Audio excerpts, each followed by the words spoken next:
Hello class, today we are going to start our unit on immigration, starting with the Chinese Exclusion Act of 1882.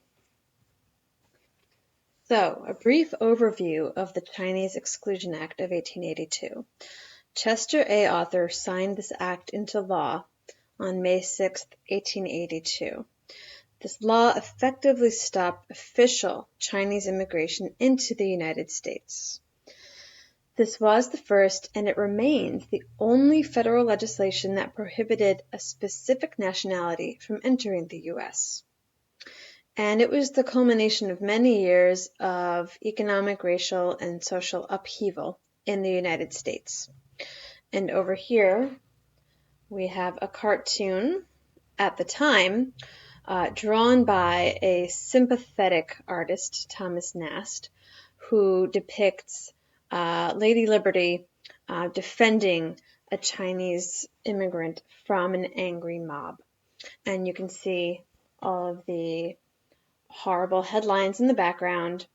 And you can see over here a noose, actually, depicting the horrors that could await this man if he's not protected. And you can see that he clearly is defenseless, alone, and has only Lady Liberty to help him. Okay, our next slide reviews some of the social factors that led to the act. The California Gold Rush started in about 1848, and it lasted until about 1885, and it brought the first large wave of Chinese immigrants to the United States, mostly California. And of course, they were looking for the same economic opportunities as all the other gold rush miners and really all immigrants who have arrived in this country. They were tolerated by whites when there was plenty of gold, plenty of wealth to go around. But when gold started to become harder to come by, the Chinese workers became easy targets and were pushed out of the mines and into the cities so that there wouldn't be competition. And they faced violence, theft, and bodily harm, and really had no legal recourse, no protection.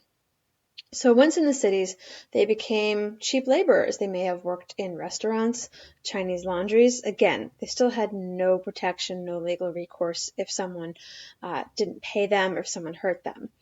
They were still resented because they were perceived to accept lower wages, and whites still felt they were unfair competition. So they weren't accepted anymore in the mines, and they weren't accepted in the cities either. So they also found work on the Transcontinental Railroad in the 1860s. They were used to break strikes by white workers, hence they were blamed for their own low wages.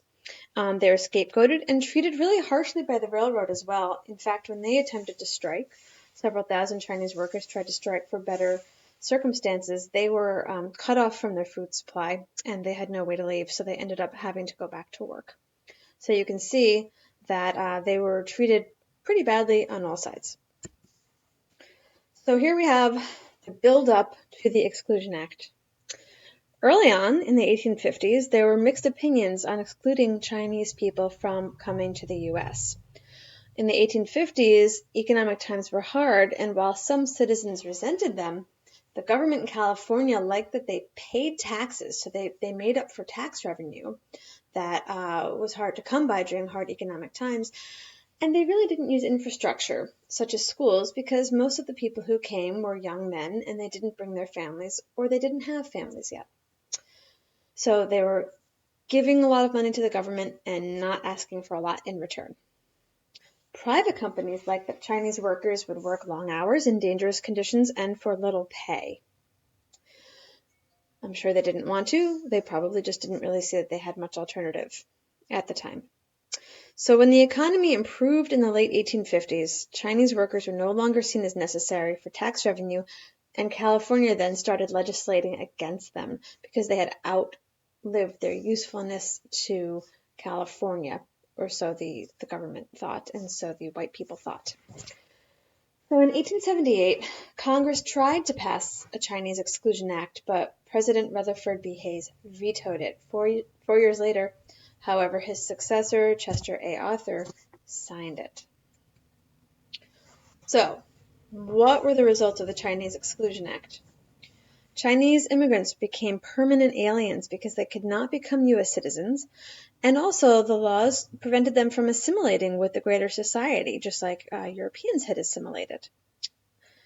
They were permanently separated from their families because Chinese workers in America could not bring their families over, and if they left to visit their families, they risked not being allowed back in. Because of this law and various fallout from it, China boycotted U.S. goods from 1904 to 1906.